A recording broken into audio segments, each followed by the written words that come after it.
15 जनवरी को दिल्ली के तालकटोरा स्टेडियम में मायावती के जन्मदिन के मौके पर काशीराम ने यह कहकर हलचल पैदा कर दी कि अभी राजनीति में बीजेपी टॉप पर है और उनका यह टारगेट है कि यह मुकाम बीजेपी से बीएसपी को छीनना है। इसी बीच मायावती का रघुराज प्रताप सिंह उर्फ राजा भैया से भी बड़ा टकराव होता है।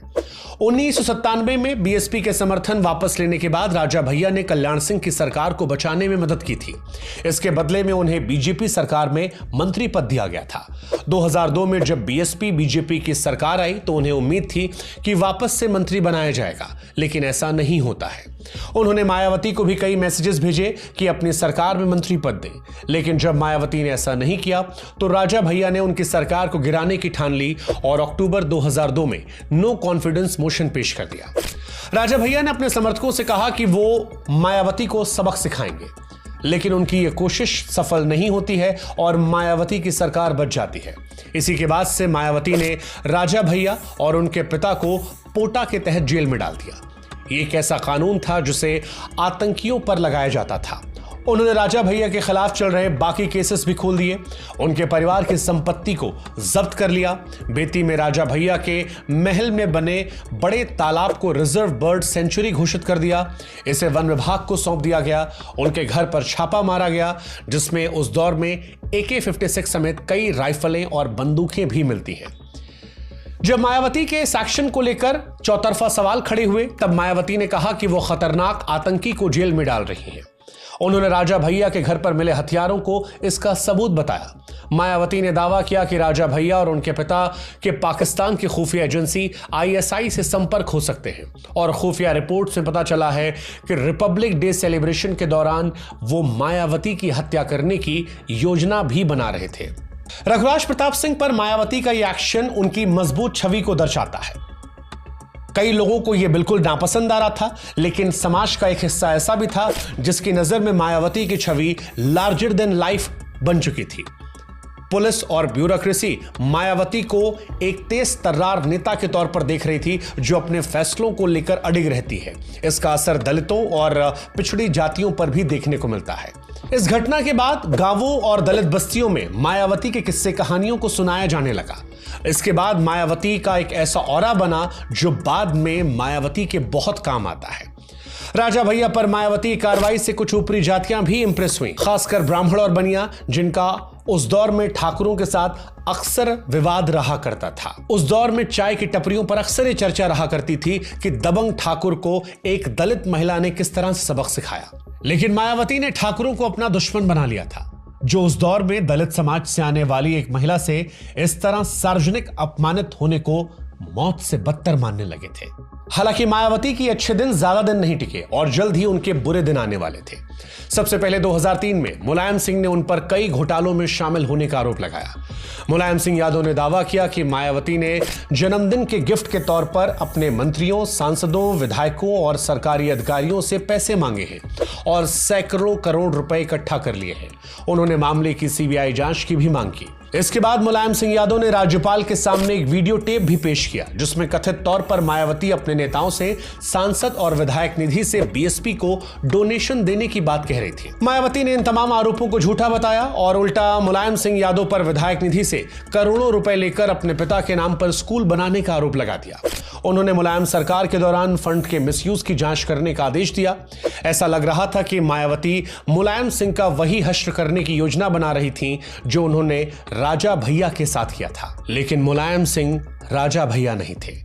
उन्होंने मायावती की कार्रवाई से पहले ही अपनी अगली चाल चल दी और मायावती सरकार के खिलाफ नो कॉन्फिडेंस मोशन पेश कर दिया।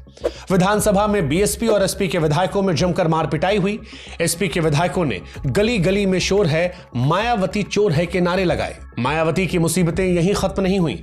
उनका एक विवादित वीडियो टेप भी सामने आया जिसमें मायावती हिंदू देवी देवताओं के लिए अपमानजनक भाषा का इस्तेमाल करती नजर आई। इस टेप में मायावती कह रही थी कि गांव में तो कुत्ता भी देवता होता है, वो पहले जाके गंगा जल चढ़ाता है और फिर देवता का प्रसाद खाता है। जो देवता अपनी रक्षा नहीं कर सकता वो आपको क्या देगा। इस वीडियो टेप ने बीजेपी और संघ परिवार के लिए बड़ी परेशानी खड़ी कर दी, जो मायावती की सरकार को समर्थन कर रहे थे।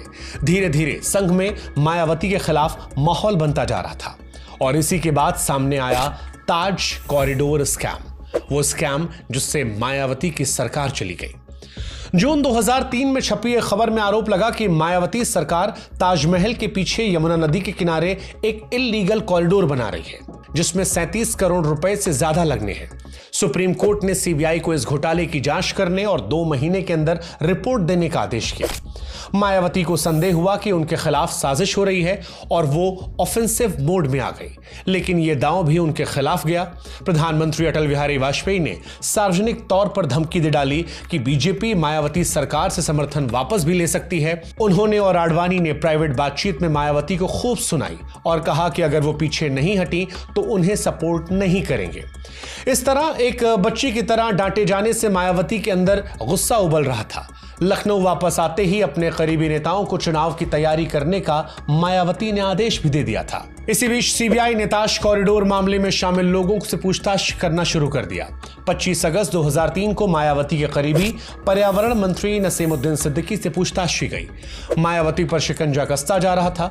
बचने के लिए मायावती अटैक मोड में आ गई और खुद ही अपनी सरकार गिरा डाली।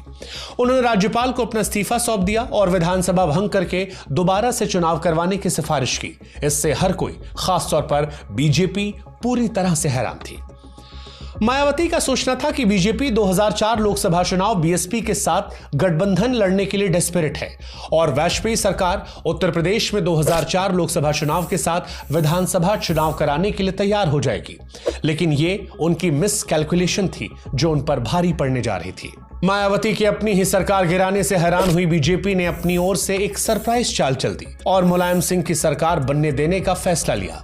मुलायम को कांग्रेस और अन्य कुछ पार्टियों का समर्थन मिला, लेकिन इसके बावजूद उनके पास सरकार बनाने के लिए पूरे नंबर नहीं थे। नंबर पूरे करने के लिए बीएसपी के 14 विधायकों को तोड़ा।